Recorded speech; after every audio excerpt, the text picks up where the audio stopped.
Sydney Sweeney is broke.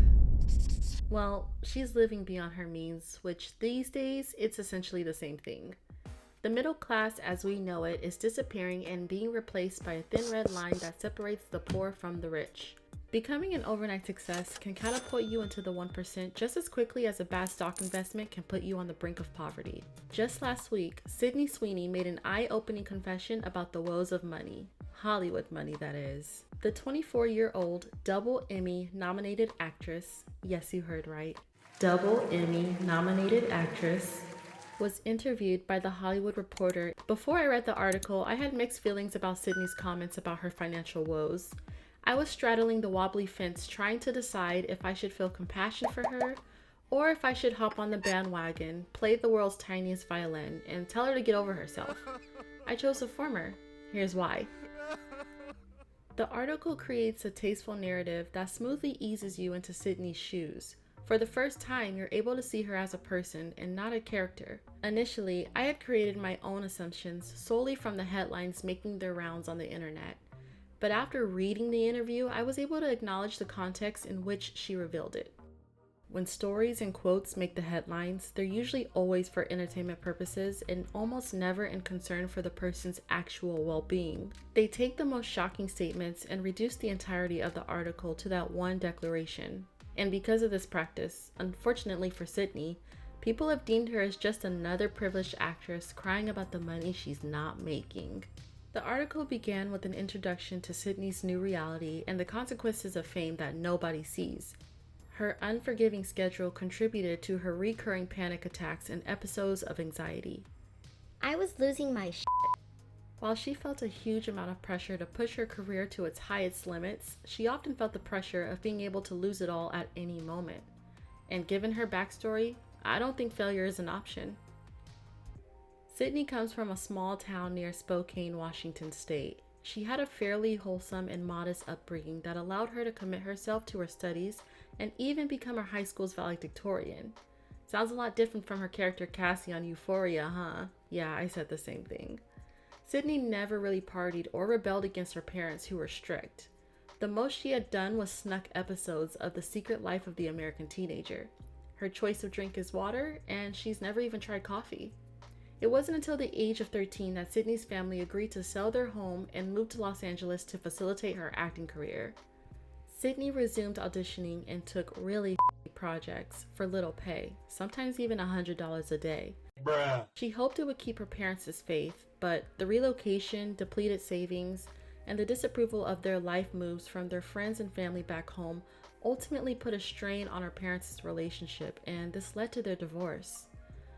I thought that if I made enough money, I'd be able to buy my parents' house back and that I'd be able to put my parents back together, she said. But when I turned 18, I only had $800 to my name. My parents weren't back together and there was nothing I could do to help. Wow, imagine the kind of guilt she must have felt. While she wasn't able to repair her parents' marriage, in 2021, Sydney was able to make good on her promise in buying her family a home. The $3 million Tudor-style mansion sits in Westwood, Los Angeles, full of character and history, adding to its mystique. She paid a whopping $305,000 over asking in an all-out bidding war for the 5-bedroom, 4-bath residence. I can imagine, like any first-time homebuyer, how deeply in love she felt with the property. I mean, enough to pay over $250,000 above asking price, right? I'm sure it felt like the right thing to do at the time. Because California, my friends, is no walk in the park when it comes to real estate. Heck, when it comes to anything. We may get the best weather, prettiest beaches, unlimited amenities, and higher pay, but it always comes at a cost. That cost being traffic, taxes, and cost of living. The median home price in Los Angeles is $800,000. That's 8.5% higher than last June when it was $737,500. Most first-time homebuyers can expect to pay that gut-wrenching $800,000 up to $1 million for a home that would easily cost $400,000 in, say, Atlanta, Georgia. The established stars still get paid, but I have to give 5% to my lawyer, 10% to my agents, 3% or something like that to my business manager. I have to pay my publicist every month, and that's more than my mortgage. According to CelebrityNetwork.com, Sydney has a net worth of about $5 million. The blogs and magazines are running with this information, having a field day, mocking Sydney, and fans are throwing a sarcastic woe it's me pity party. It's laughable that these so-called writers and investigators will trust a source of CelebrityNetwork.com. CNW is littered with clickbait about your favorite stars. They make guesses and assumptions based on surface level analysis and spit out a pretty number. I do think our users understand we're talking about the best possible ballpark. Founder Brian Warner told the business site Quartz in 2015. Dollar level accuracy honestly doesn't even matter that much. He knows this to be true because people don't look for veracity, they look for gossip material. And in this case, the truth is never as pretty as a lie. Check out the disclaimer on CNW's own site. All information presented on CelebrityNetwork.com is gathered from sources which are thought to be reliable. Net worths are calculated using data drawn from public sources. When provided, we incorporate private tips and feedback received from the celebrities or their representatives. While we work diligently to ensure that our numbers are as accurate as possible, unless otherwise indicated, they're only estimates. We welcome all corrections and feedback using the contact links in the footer of this page. Celebrity Network does not assume responsibility for any errors in the information it presents on this site. All information on this site is based solely on public information and is subject to change without notice. To be honest, these gossip sites have no idea what these people make. They'd need to have access to non-liquid assets, appraisals, debts, cash in the bank account, and more to give a remotely accurate figure. And honestly, this is giving some old Forbes vibes. Even if this information were remotely true, you'd have to keep in mind that net worth is not the same as income. Income is what the job pays you every month, the actual balance in your account. And net worth is the value of your personal assets minus any debts. So cars, clothes, homes, etc. If you were to die today and all of your things were sold, that is what you were worth in the eyes of the law. The only piece of information that conveyed what Sydney actually makes is from Life and Style magazine, which is usually a little accurate. They claim she received a total of $350,000 for season 2 of Euphoria. Season 2 was filmed in 2020, and that's the year before she bought her home. So, working with this figure only, let's try and see where this lands us. Let's assume Sydney was paid a lump sum. At $350,000, her lawyer gets 5%. Entertainment lawyers are essential and a non-negotiable, therefore this cannot be waived. He or she receives $17,500. Her agents get 10%. When you're a big name like Brad Pitt or Leo DiCaprio, the work will come to you and you get the first pick of the litter. I mean, you even get scripts made for you. So an agent would probably be useless. In Sydney's case, while she is a slowly rising star, she still needs an agent to assist her in vetting her roles. But we don't want her to be typecast, right? So this is a non-negotiable. Question is, how many agents does she have? Let's see. It seems like 2. They both get $35,000 each, totaling to $70,000. 3% or something like that goes to her business manager, which is this guy or girl. Now, I would recommend a manager for day-to-day and TLC that you don't get from an agent. However, managers are also known to be a little problematic. It depends on what you're looking for in that stage of your life. So we will say this is an optional expense. He or she gets $10,500. Vanessa Blair from Fair and Balanced shared that Sydney's publisher most likely makes about $15,000 a month. The starting starting payment for a publicist is $5,000 a month. So that's your base when to hire a decent, good, okay publicist with good coverage. She's probably paying $15,000 a month but it also secured her brand deals.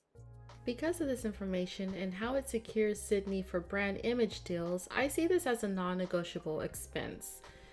This would be about $180,000 a year, and this is over half of what Sydney made from Euphoria, but let's deduct 1 month from the remaining balance.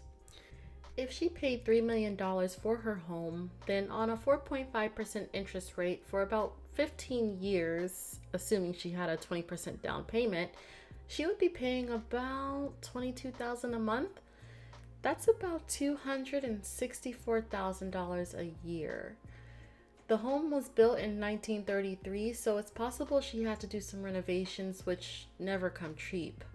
Let's deduct about $100,000 and 1 month of rent. Wait, didn't Cindy say that her publicist costs more than her mortgage? Okay, so one of two things is happening here. Either she put a hefty down payment on her home and reduced the monthly cost, or her publicist is making more than $20,000. Being that Sydney only made $200,000 for the first season of Euphoria, that's still not even 10% of the required down payment. So I'll have to assume that her publicist is getting more than $20,000, maybe about $25,000. Whew.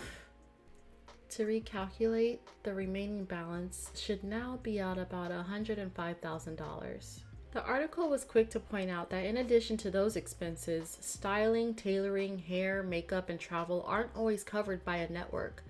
I'll throw in utilities, cable, phone bill, internet, car payments, insurances, loans, personal trainers, facials, supporting family members, and none of this includes extracurricular activities or spending money for personal pleasure.